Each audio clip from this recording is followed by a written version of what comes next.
All right, I got a question about patterns that you might play once you've learned a scale or two or more that would increase your technique, maybe give you some more confidence.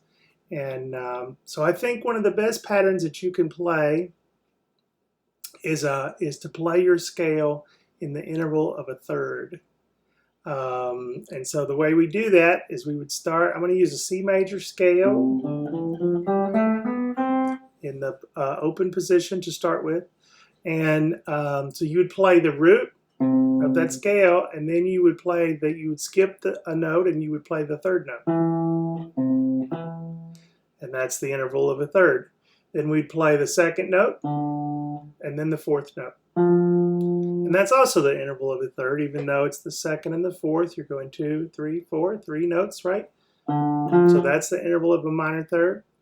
Then you're going to start on the third note and play the fifth, fourth, sixth, fifth, seventh, sixth, root. And then to kind of turn it around, you might play 7, and then 2, and then back to 1 or the root. So that sounds like this.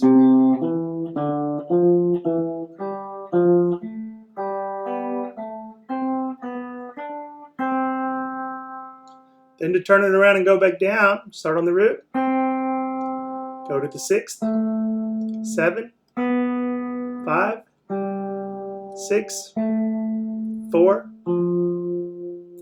5, 3, 4, 2, 3, 1. And then turn it around 2, 7, and then the root, and you have the scale. So let me demonstrate that.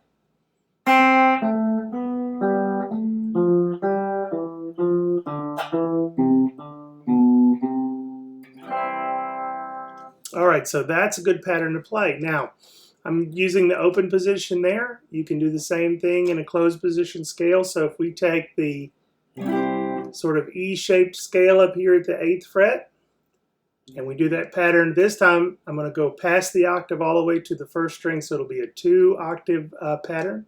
It'll sound like this.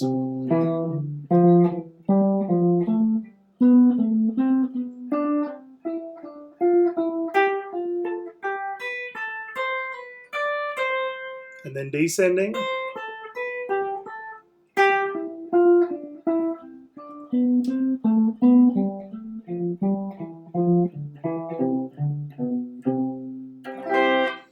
That's how you do it. So you can use this pattern on any 7-note scale, major scale, minor scale, harmonic minor, melodic minor.